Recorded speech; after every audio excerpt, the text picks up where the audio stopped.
Let me try that again. Good morning, everybody, and welcome to our event today on nuclear, gas and green finance taxonomies in the EU and the UK. And my name is Kate Levick. I'm the Associate Director for Sustainable Finance at E3G.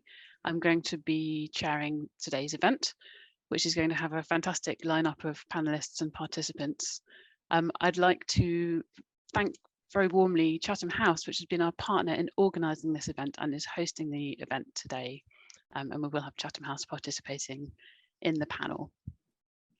So, to introduce what we'll be talking about today, the UK has committed to creating a green taxonomy to provide a shared understanding of which economic activities count as green. And the government's implementation process will be guided by three core principles. It will be robust, evidence-based and accessible, and built for the UK to support a global transition. Now, technical screening criteria for the climate change mitigation and adaptation objectives for the UK taxonomy will be based on those in the EU taxonomy. And the UK government will consult on the UK's draft thresholds in the first quarter of this year and will pass legislation by the end of the year. Meanwhile, at the start of this year, the European Commission proposed some controversial additional activity thresholds for the EU taxonomy, most notably the inclusion of nuclear power and natural gas in power generation as sustainable or transitional activities. And those new proposals are currently being discussed by member states and the European Parliament. Critics have argued that the inclusion of controversial power sources could crowd out investments in long-term green and sustainable activities and could send unhelpful signals to other jurisdictions. In the case of gas, this is also increasingly a topic that is the focus of geopolitics, particularly given the most recent events, which I don't think we have time to go into in depth today. I think we'll be focusing on the taxonomies in the two jurisdictions in particular, but of course that context is there as well. So key questions for the UK at this time include whether and how to respond to the EU's latest proposals in its green taxonomy, especially given the UK's ambition to promote coherence and compatibility with other international frameworks. So I'm going to sort of go into a little bit more detail on some of those points, just by running through a few slides, but I'll do that very quickly. So this is the timeline that I have mentioned already. You can see that this year there are really quite a number of developments happening on the EU taxonomy side, because the EU has already produced two delegated acts which deal specifically with climate change, adaptation and mitigation, and is busy working on elements of other environmental objectives for its taxonomy, and also work on producing a social taxonomy. But we will have going through the year this scrutiny period around the second delegated act that introduced some of the new energy criteria. Meanwhile, in the UK, we will have a consultation on the climate change thresholds in the first quarter, and we do expect there to be legislation to put those climate change criteria in place by the end of the year. And it's worth mentioning that the EU has also committed to put legislation in place for the other environmental thresholds by the end of 2024. Now, both the UK and the EU are advised by expert groups, and we are very privileged to have the chairs of both of those here today. In the EU, we have the Platform on Sustainable Finance, which provides advice and also gets directly involved in technical drafting of delegated acts. In the UK, we have the Green Technical Advisory Group, which is very clearly advisory. And just to briefly, for those less familiar with details of taxonomies, tell you about those thresholds. So there are 6 environmental objectives for the EU taxonomy, and those have been picked up by the UK as well. So the environmental objectives are the same for both jurisdictions. The EU thresholds developed in detail so far address climate change. And there have been 2 delegated acts that set those out in detail. One of them covers a vast range of different economic activities. The second one, which is the one not yet confirmed, focuses specifically on some energy criteria. In the UK, as I've mentioned, there will shortly be a consultation on the climate change criteria. The reason why the objectives are the same is that much of the framing for the taxonomy development was carried over into UK law from EU, but the UK didn't carry over everything. It has a significant amount of freedom over exactly how it will implement this and what thresholds it will choose. And a quick anatomy of how these taxonomies are constructed. For every kind of economic activity, there's and with every environmental objective in mind, there's a question of, well, how does this substantially contribute to the particular objective? But it's also important to show how no significant harm is done to any of the other objectives. So for climate change, for example, it's important that there is no harm to any of the other objectives in terms of an activity that would contribute to climate change mitigation. And there are also minimum safeguards around each area. Where there's still debate around the second delegated act that the EU has put through, it's maybe helpful to notice that the debate focuses on different aspects on the whole. So when it comes to creating a transitional category to include natural or fossil gas in a green taxonomy, the debate there tends to focus on the substantial contribution element and whether this is consistent with a pathway to climate neutrality or net zero emissions by 2050. When it comes to the inclusion of nuclear power generation, the debate tends to focus more on this do no significant harm aspect and whether there are other environmental impacts maybe associated with nuclear waste or with sort of upstream environmental impacts of nuclear power. So they do tend to be slightly different debates, although associated with the same bit of EU legislation. And just quickly to give the international context, there are many jurisdictions around the world who have or are working on their own green or sustainable taxonomies now. I tend to use this 20 number because I'm pretty confident in it, but I have seen much higher numbers used. It depends quite how you define what a taxonomy is. And the EU taxonomy has been a template for many other geographies, including, as I've shown, the UK. This means that what the EU does has impacts for other jurisdictions and affects their decisions. We have seen the second delegated act referenced already by South Korea, Australia. We've seen it become a diplomatic talking point between the EU and Africa, and I think there are many other examples. The UK taxonomy is being created with that international context in mind, and the UK has said that one of its goals is for the UK to support a global transition. So while it will take an approach that's suitable for the UK market and consistent with UK policy, there'll also be a clear focus on coherence and compatibility with other international frameworks. Work to bring different international frameworks together is limited so far. The main development has been a common ground taxonomy between the EU and China, and that is likely to be extended in the future to include other jurisdictions. Although that's extremely new, it was only launched around COP26. It's already being used as a reference point by some other countries for their own taxonomy development, particularly for developing and emerging economies. So I think it's fair to assume that as more jurisdictions get added, the global reach of that work will continue. So I will now stop screen sharing and introduce our eminent panel. So first of all, Ingrid Holmes. I'm very pleased to welcome Ingrid, who's the Executive Director of the Green Finance Institute. So Ingrid was previously a Director and Head of Policy and Advocacy at Federated Hermes International, and before that was a Director at climate change think tank E3G. So Ingrid's held a number of UK and EU advisory roles, including being a member of the UK Green Finance Initiative and the European Commission's high-level expert group on sustainable finance. And she ran the secretariat for the UK Green Finance Task Force. She's currently the chair of the UK's Green Technical Advisory Group, which is advising Treasury on the upcoming Green Finance Taxonomy and other sustainable finance policies. Our next panelist is Nathan Fabian. So Nathan is the chair of the European Platform on Sustainable Finance, which is a public and private sector expert panel to develop sustainable finance policies and tools in Europe, including the EU taxonomy. When he has time, Nathan is also Chief Responsible Investment Officer at the United Nations supported Principles for Responsible Investment. So the PRI supports over 3,000 institutional investors globally to incorporate environmental, social and governance factors into their investment activities. Our next panelist is Anthony Froggatt. Anthony joined Chatham House in 2007, and he's a Deputy Director and a Senior Research Fellow in the Environment and Society Programme. He's worked as an independent consultant for 20 years with environmental groups, academics and public bodies in Europe and in Asia. His most recent research projects are concerned with understanding the energy and climate policy implications of Brexit and the technological and policy transformation of the power sector. And rounding off our panel today, we have Thomas Kaberger. Thomas has been the chair of the Executive Board of Renewable Energy Institute since its foundation in 2011. Industrially, he has had leading roles in companies developing energy solutions for wind, bioenergy, and sustainable energy for the automotive industry, and he currently serves on the board of directors of Vattenfall.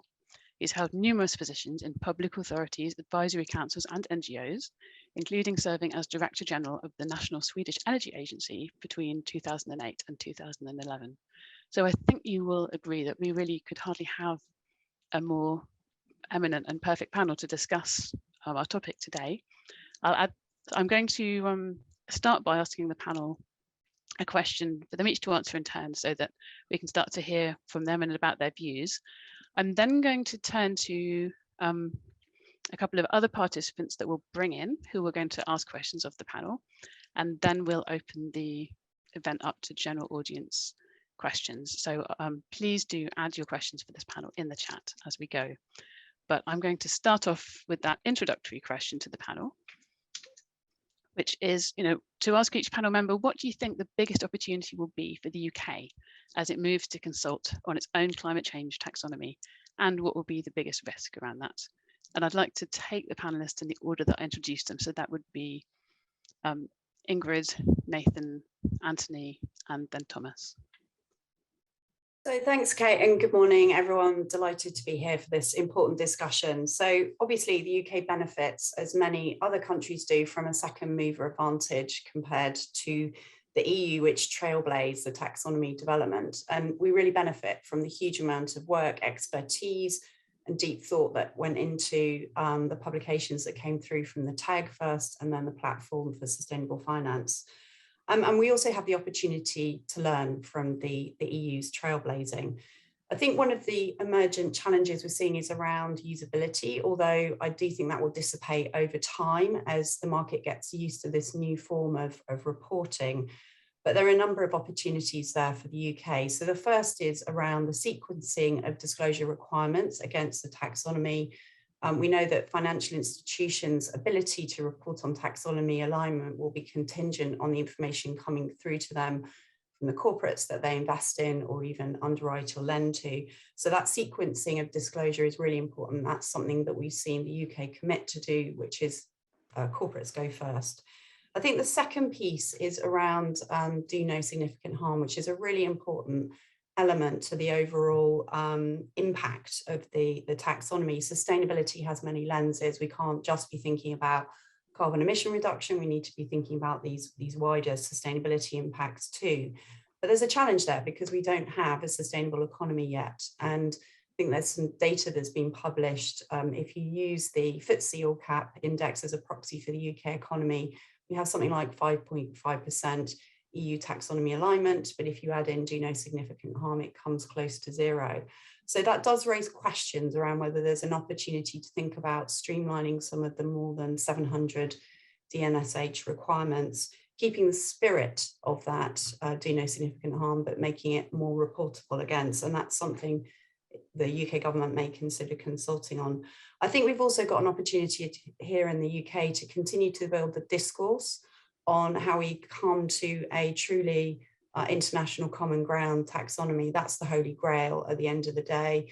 Corporate reporting has burdens. We want to streamline it as much as possible for the market, which is, of course, a global market for capital. Just turning to risks briefly, let's be honest, this is a really complex policy instrument. I think the biggest risk for the UK is potentially non-constructive engagement and debate around the consultation. And the way you can mitigate that is through great transparency around how decisions have been made. So I think there's an opportunity there to mitigate the risk through publishing as many of the materials that have gone into the decision making, which have been extensive, just to really inform the market and wider stakeholders on how we've come to the choices laid out in that consultation when it finally comes. Thanks, Kate. Great, thank you, Ingrid. So turning to you, Nathan. Thanks, Kate. I was listening intently to Ingrid so I could, in a way, build on her answer, given she's so close to the process in the UK, which I will try and do.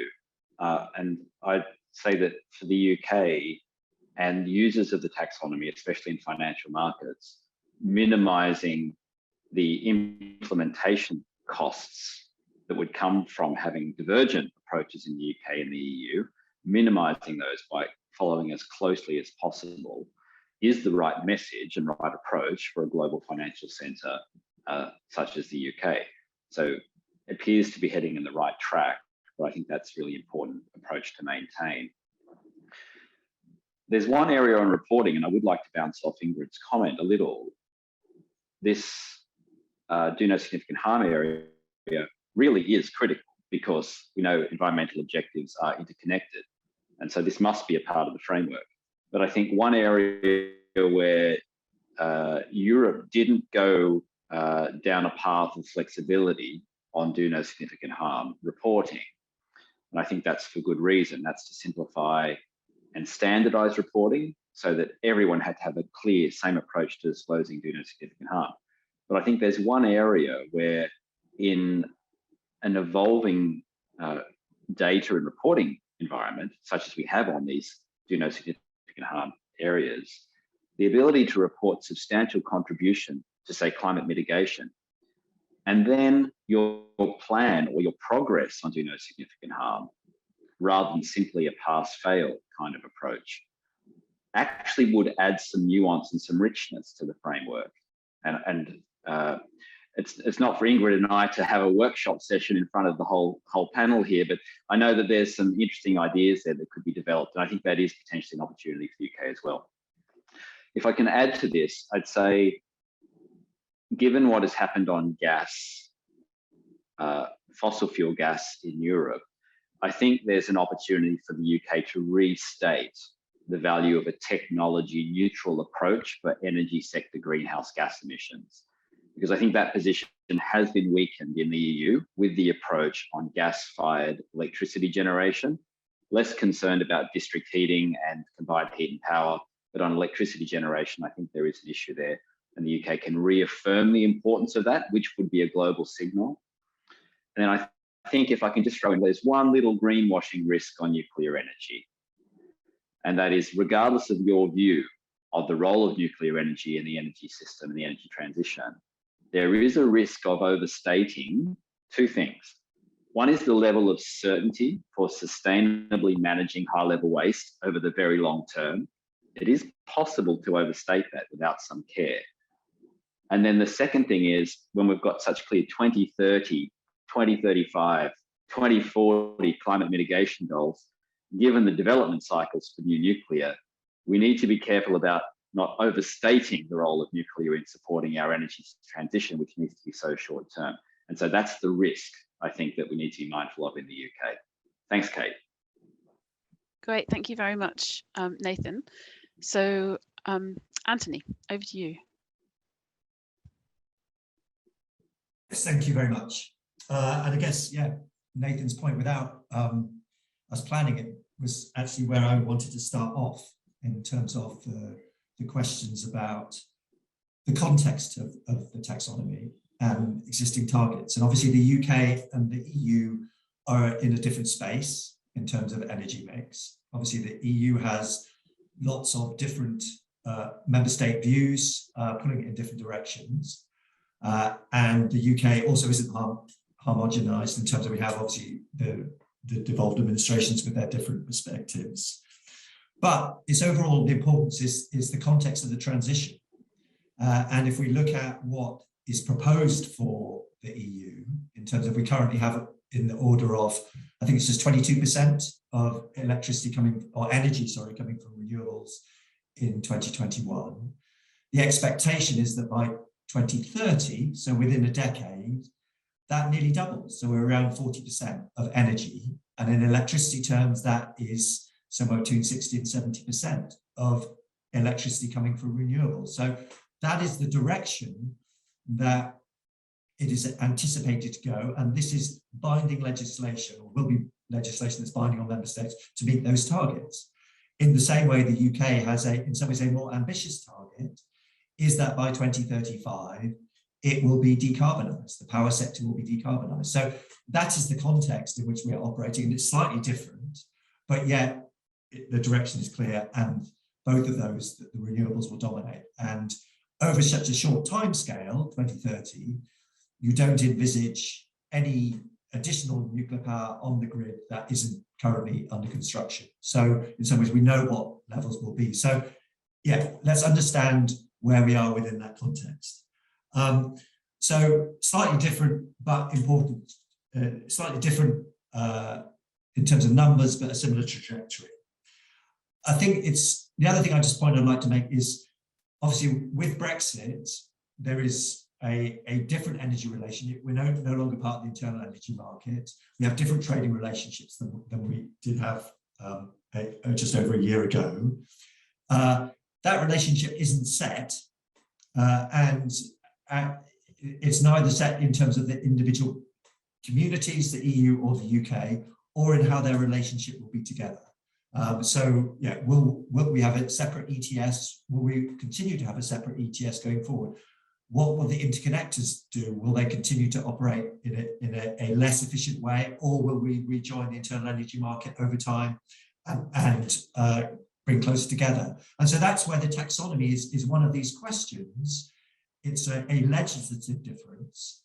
Do we want to remain harmonized with the EU because sometime in the future we may politically be more connected within the energy and climate space, or will we go our own way? And I think this is an important reflection in terms of that question. I suspect the UK will broadly follow that of the EU for the reasons that Ingrid in particular laid out very clearly in terms of the advantages that we've seen in terms of being second mover.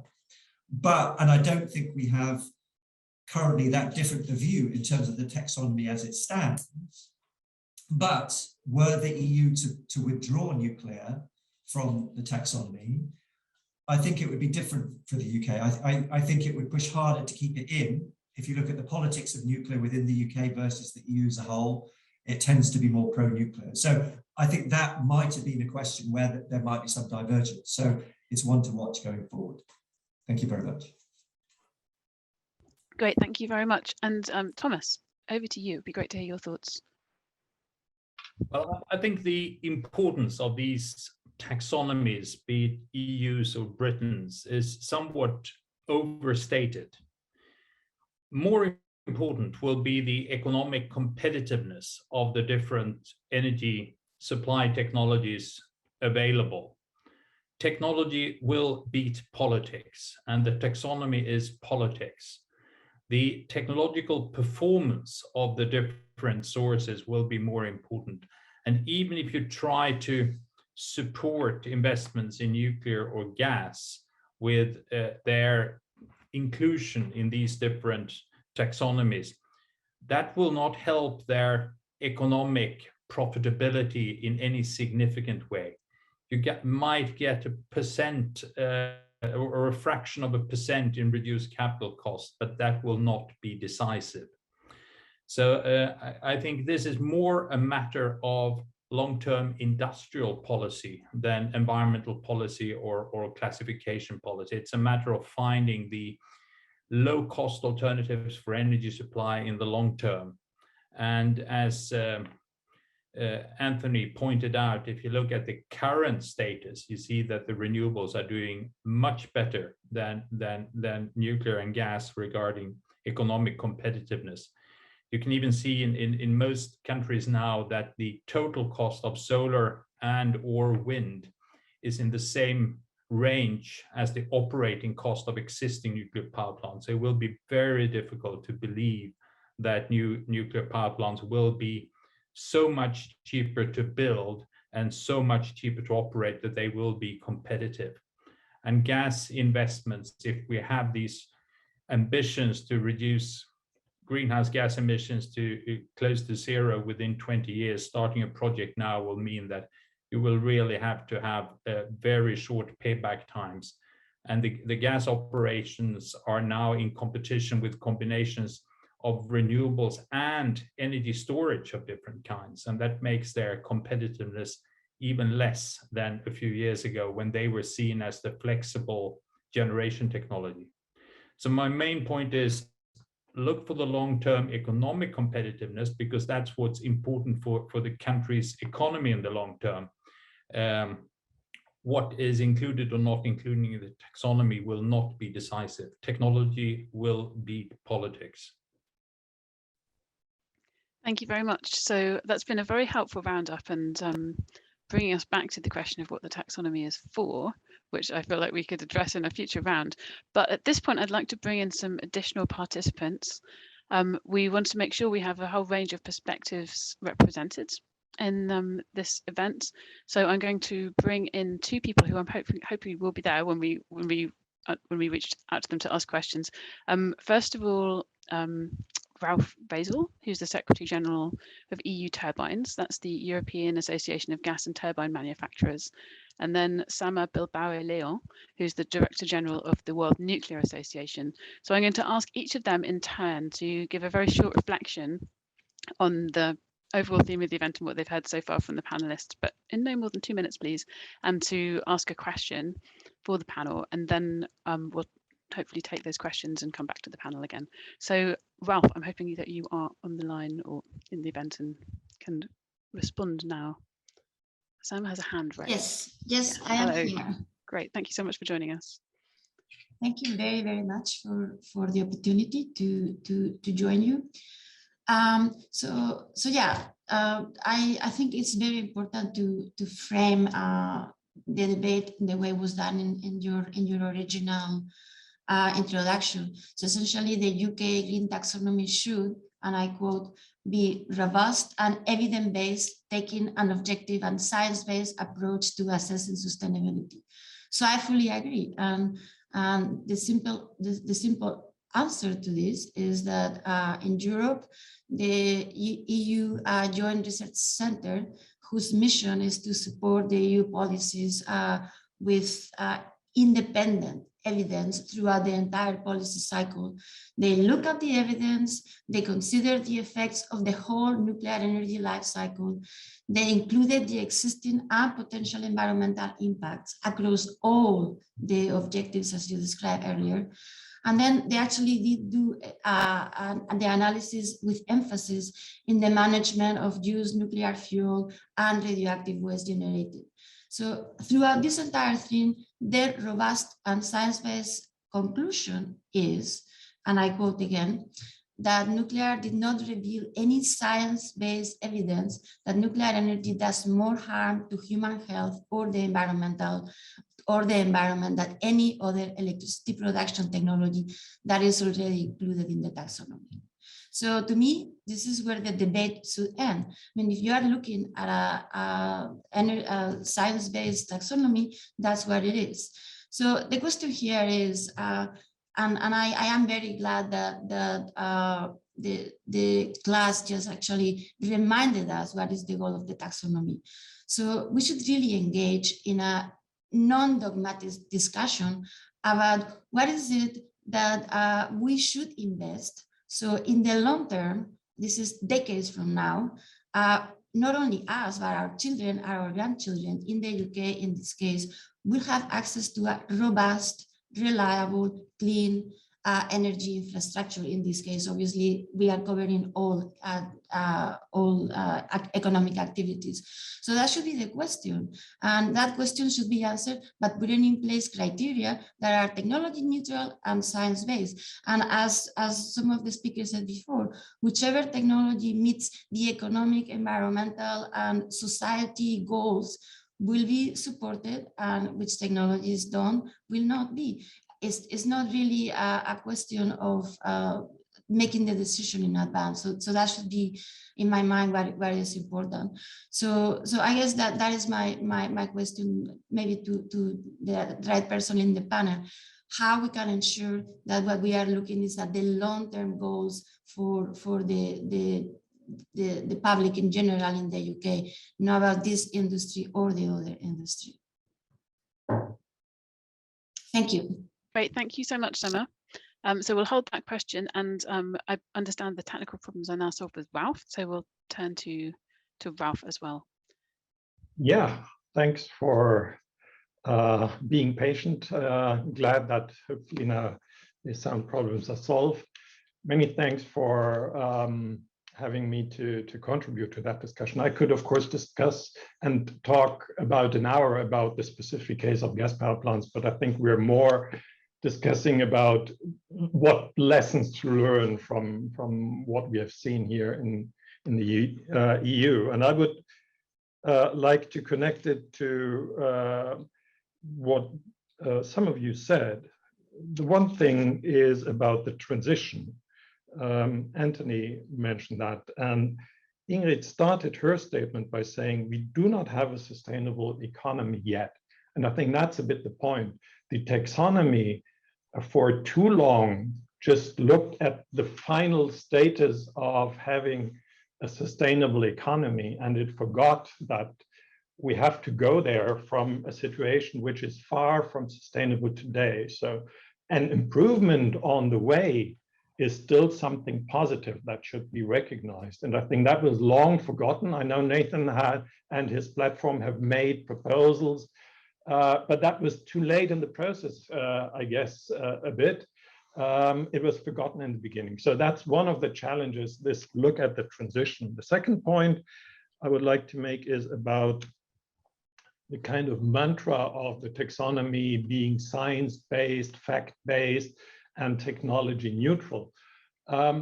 This is a very high ambition, and I think the science-based we can see with the concept, but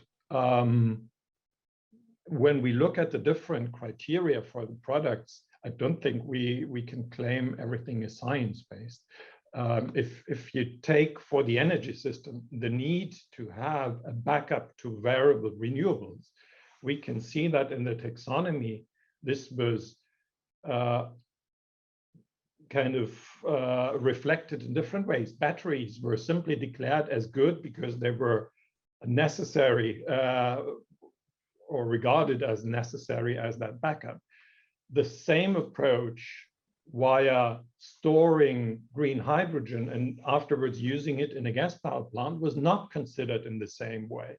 So I think we need to be careful with the ambition that we have. But the most important last point, and that brings me to my question, is what's really the purpose of this taxonomy? I think the taxonomy started with the ambition to give investors a set of criteria where they could verify if their investment would be really sustainable if they wanted to put money in that direction.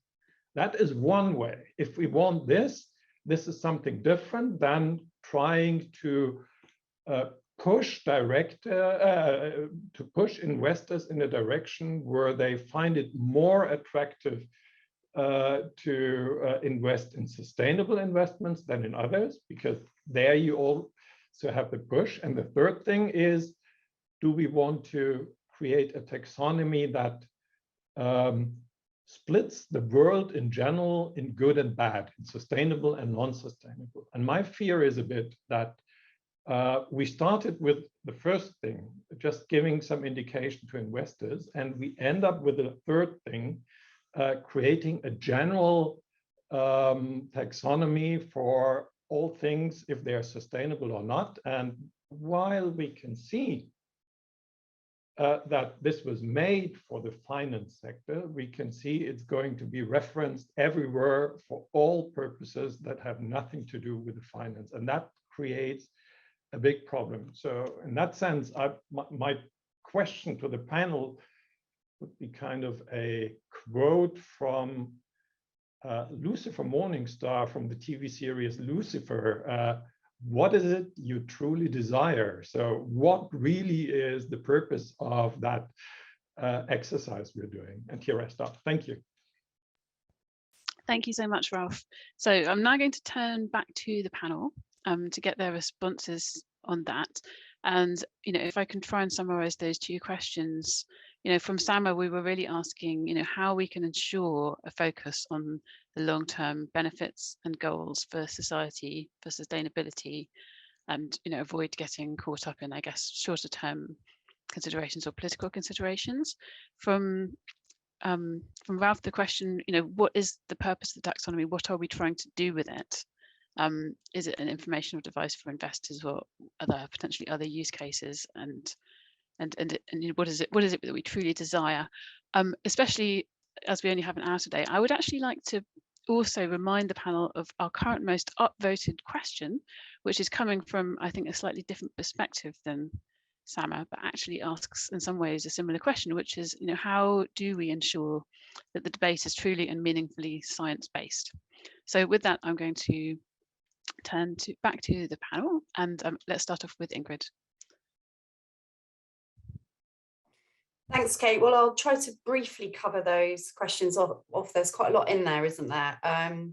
So in terms of the question from Sama around nuclear, I mean, I'm going to answer that through describing the process we're using here in the UK. So we know that nuclear is part of the UK government's 2050 energy mix. We also benefit from the robust analysis provided by the Committee on Climate Change and a net zero plan for the whole of the UK.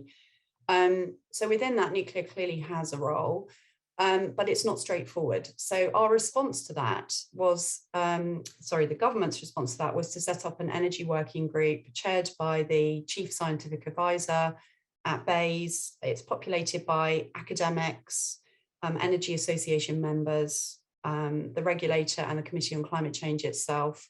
The academics represent a range of different views, not just technology specialists, but specialists in some of the issues around environment and potential social harm. And they have done a huge amount of work to think through these issues and what an appropriate response on nuclear would be for the UK. I've been privy to some of those discussions. They've had a high degree of integrity to them, as with all of our energy discussions. And I, at this point at least, have a high degree of confidence that what emerges for the UK will be robust, science-based, and benefit the UK both in the short and the long term. So process answer there. In terms of the purpose of the taxonomy, it is a good question and something that we do really need to keep in mind as these debates unfold. When I go back to the origins of the taxonomy discussion in Europe, when I was a member of the high-level expert group, this was a discussion about financial institutions not necessarily knowing what sustainability actually meant. Now, this was a number of years ago now, and I think the sector has massively upskilled.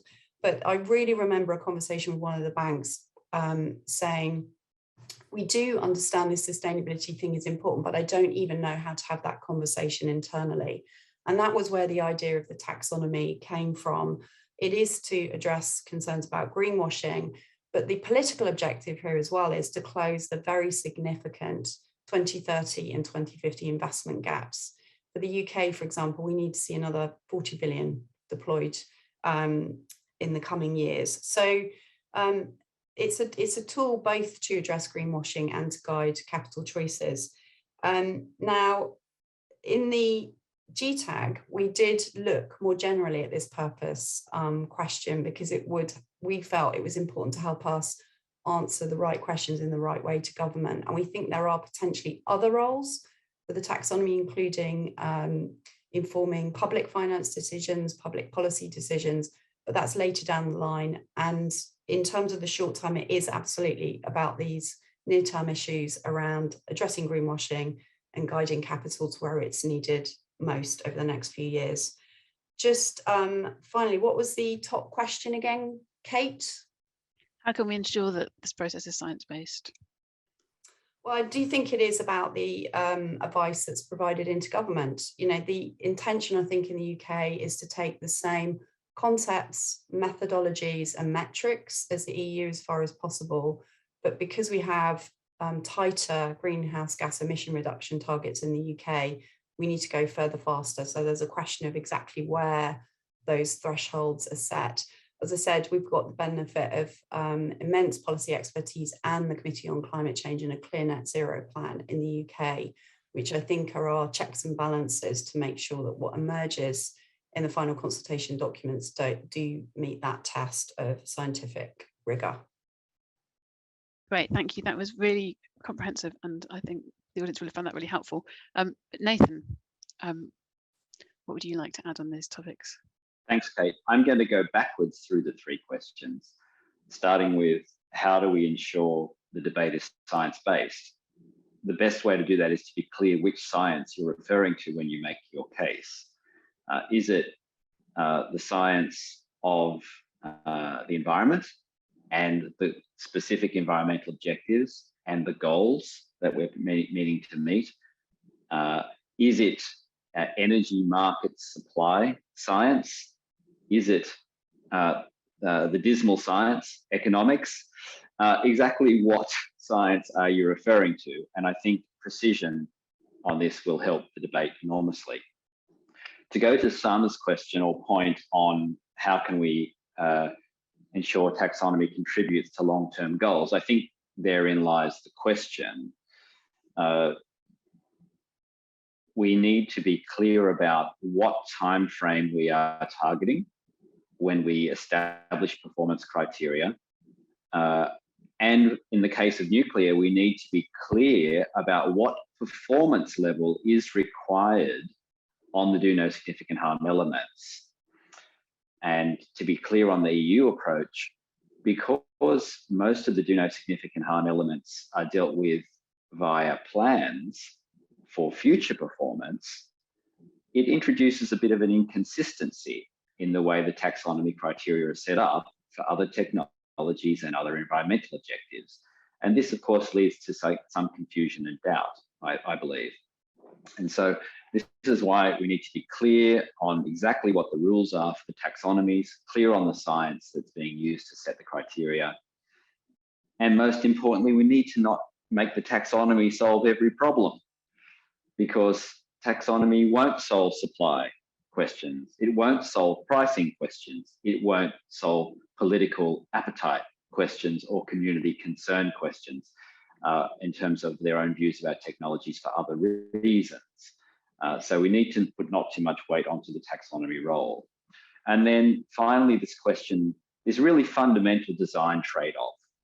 Do you have a green performance target that everyone should strive for and describe their progress towards achieving that target? That was the original design approach of taxonomy.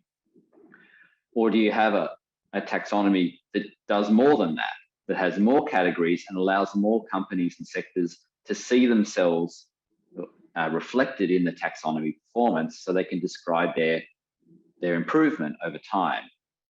So our view is, at the platform, is that the market wants to know the performance benchmark that we should all strive to reach, but also as they invest in companies and sectors, they need something that's better able to describe transitional progress. So we will recommend an amber category. We will more clearly say that there is a level of performance which is significantly harmful and from which urgent transition is needed, so that additional layers can be provided to investors and companies and governments so more users, economic users, can locate themselves in the taxonomy. The trade-off there is additional complexity on reporting, but you've got a more inclusive approach. So there's no simple answer that says everyone in the economy gets everything they want to describe their own situation, but we have a really simple and comparable tool. So I hope that's sufficient on those. Thanks, Kate. Fabulous. Thank you very much, Nathan. And Anthony, your thoughts? Yeah, I don't have a huge amount to add, actually. I mean, I think what we're hearing, or what I heard from the other two panelists was, for me, the important messaging is that the science is important, and we need to have that as independently as possible, recognizing that science isn't always totally independent and free from the other questions about politics and markets, which are, as Thomas finished up very clearly in terms of, market is the overarching issue in terms of these deployments. So taxonomy is important. We need to have a clear scientific framework in which people independently, people and investors and the public, and I think that's also one of the key criteria that was put forward with the original taxonomy, is to enable the public to understand this more clearly. And so we need to have that framework. We need to have common values across different technologies to enable people to make their own minds up. But it is ultimately a political decision to some degree and a market decision. So the taxonomy is important. It does help those political decisions, but it won't necessarily be deciding what the future energy mix is. I think that's probably correct. I guess my only final point that hasn't really been mentioned was, yeah, it's within some of the questions of nuclear, very clearly isn't producing CO2 at source, and there's other wider environmental issues that need to be considered. And highlighted was questions about nuclear waste management, which I think is right. I just personally would question the longevity of some of these dates. If you look back over time, I think it was in the early 2000s, we first had a proposed directive within the EU for waste management, requiring different member states to put in place high-level waste management within a number of decades. That hasn't really progressed, and in some ways it's being pushed forward again. So if we want to have a clearer requirement for waste management on nuclear waste, I would bring forward the dates, and it's then about ensuring that current operators and current owners of nuclear power plants have a more direct responsibility for waste management issues. Great, thank you, Anthony. And then finally, Thomas, your thoughts on our additional participants' questions. Thank you. I think Nathan made some important points about how difficult it is to claim that the conclusion is science-based, because it may be just one part of science, and even science is quite complex. You should never trust the professor because he's a professor. He will be biased, as Anthony said. But what's important is that we have an ongoing process where arguments are respected and assessed in comparison to real world experience in a scientific way. That's the way we can get good results. Ralph pointed out another important thing that makes these deliberations a bit complicated when he brought in the real opportunity of using hydrogen from renewable electricity or derivatives, even liquid fuels produced in that way, as a fuel in gas turbines, which might be a very interesting, clearly sustainable renewable component in a system. But it's something different from the gas turbines that are fueled with fossil gas imported from via leaking pipelines from the far end of Russia. So these things makes it extremely complicated. And I think everyone who takes an investment decision must do so knowing the details of what he or she is investing in and assuming responsibility for that. You described how some people saw a need for a taxonomy because their investment community colleagues were not competent enough to understand the issues. Well, that's bad for them, because I don't think the taxonomy will solve their problems. They still have to understand what they're doing. Thank you. With that robust answer, I feel like I need to come back to you with one of the questions that's in the chat specifically aimed at you, Thomas. And the question is from Elliot Trippel, and it's this: assuming that the EU taxonomy is political, which is an assumption, do you think that possible subsequent public investment in those technologies might influence private capital flows towards them as well, even if renewables are competitive? I suppose that including them in the taxonomy reduces some transition risk that investors may have been worried about. Indeed, I think if there are public investments that are done in a way that make these investments into subsidies, of course, that will attract private capital who will benefit from the full profitability of investments where they only make a smaller part of the real investments. So that may happen, but in the total transition of the European energy supply, public investments cannot be so large that they will decide the overall system development. These investments are so large, they have to attract much larger private investments than the public investments can ever put up with.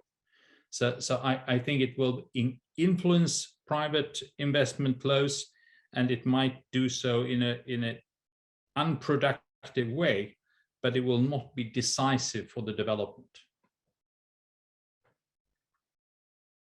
Thank you. I would like to quickly because I'm very aware that we have many questions in the chat. We have enough questions definitely for a 2-hour event, and I'm feeling sad thinking of all the 2-hour events that I've chaired where we were scrabbling around for the questions and then all the questions we can't answer here. But I'd like to very quickly turn to Ingrid. I think I'll pick on for this one and just try and catch a couple.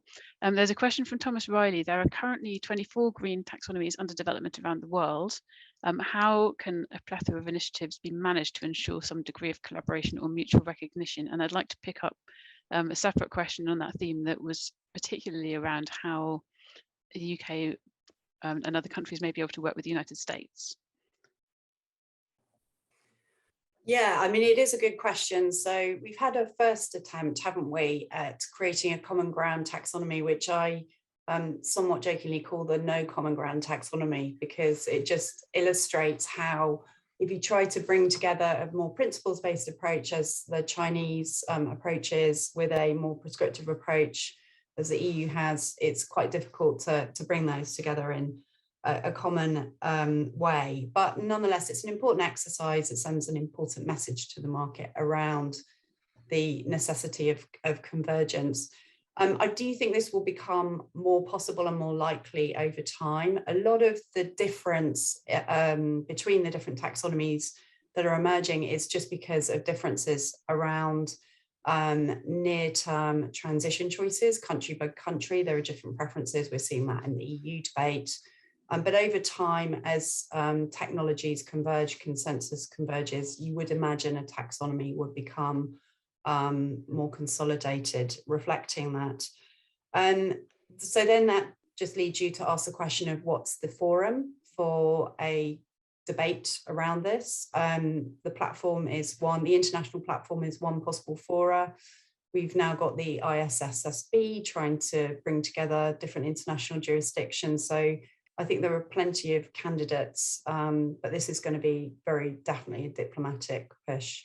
Just quickly on the US, I think there have been some rumors of a taxonomy being developed there. I'm not sure how well founded those actually are. The US as a country doesn't tend to go for prescriptive forms of regulation of this sort, and also generally doesn't tend to follow the lead of others. So I'm a bit skeptical around what might emerge from the US. But it is, of course, a really, really important region. If you look at UK flows, they're mainly into Europe, US, and some emerging markets. So we will need to come up with an answer on how we deal with the issue of investment into regions such as the US that I think aren't likely to have a taxonomy anytime soon, which is why this issue of interoperability internationally is so important. So not very many answers there, I'm afraid, Kate, but a few reflections. Well, a bit of a snapshot of the state of play. Thank you very much. So I'd like to turn to Nathan and ask a question that's come in the chat from Martina Malchiori. It's around the EU and the UK, but just so that we can get as many questions in as possible, I'm going to sort of focus one on the EU for you. How can the EU ensure that firms' disclosures are trustworthy? So which regulators will be in charge of sanctioning companies that do not disclose data correctly? And I think there's just a wider point there about we can put a lot of great rules in place. How do we make sure that something happens as a result and that what comes out is meaningful? Thanks, Kate. I think it's true to say that we expect the first couple of years of implementation will be a learning phase, and the European supervisory authorities are likely to take that approach. So I don't think we should expect an enforcement model in the first few years, and that's because it's new, it's complex, and the data is still being developed. And so I think that's what to expect initially. I think that we will expect to see a verification market develop around the criteria. And for corporations who are required to make disclosures as part of their regulated corporate disclosures, who have a practice of verification of their disclosures, are likely to apply that to these same disclosure obligations under the taxonomy. So whether it's an assurance framework or some kind of local environmental verification, I think we will start to see that practice taken up. Question as to whether in the long term, there has to be some additional regulated requirement for authenticating environmental measurement. I think that's a question that he'll have to deal with in future, but now, frankly, is not the time. We need to let companies actually find what they're measuring, start to measure it, rely on the corporate disclosure requirements for prudence and accuracy, if you will, and then go from there and build from there. Okay, thank you very much. And I'd like to direct one to Anthony now. So Anthony, I'd like to give you, or hear your thoughts on the current most upvoted question, which is from Venugopal Rajamani. I'm not sure if I'm asking for a literal answer to this question, because that might require expertise in specific bits of EU law, but more what you think of the concept of the question. So the question is, given unintended consequences arising from applying the taxonomy to regulatory purposes, is there a merit to explicitly limiting the use of the taxonomy to mobilizing private capital? And I suppose I would gloss that question by saying, is that even possible? Once you've created a definition of a green investment, can it be contained in a particular context? It's this interesting debate, isn't it, between public versus private, and the roles that each of those play within, I guess, stimulating all elements of the economy, but in particular here we are looking at sustainability and the need for us to rapidly transform the energy sector in order to meet internationally agreed goals. So I don't think it makes sense for it to limit to either the private sector or the public sector, because we don't want them to be developing around two different tracks. It's about them working together. And often what we see is public sector should be taking some of the risks in order to develop new technologies and then enabling that to come to market, and then the private sector takes it forward at a greater pace. So I do think it's about them working together, the public-private sector, therefore having a common framework and common methodology, I would say makes sense. I will run off in a couple of minutes, but I would like to put into this discussion the importance of ensuring that the regulations introduced in connection with the taxonomy is not something that is enjoying the support of the incumbent large companies, because their reporting and the regulation is such that it will be extremely tedious and difficult for small players bringing in minor investments and new technologies into the sector. I think it's very important to ensure that this regulation that comes with the taxonomy leaves the world open for new innovations and new small companies competing with the old. With that, thank you very much, Thomas. Thank you for you. your participation. I mean, we are all about to shortly have to run off. And we could definitely have unpacked many of these issues in a lot more detail over much more time, but I would like to thank you all for doing as best we could in the time we had. And thank you to all of our participants today and to everybody who has joined this event. I hope it's been a useful discussion, and we look forward to many more.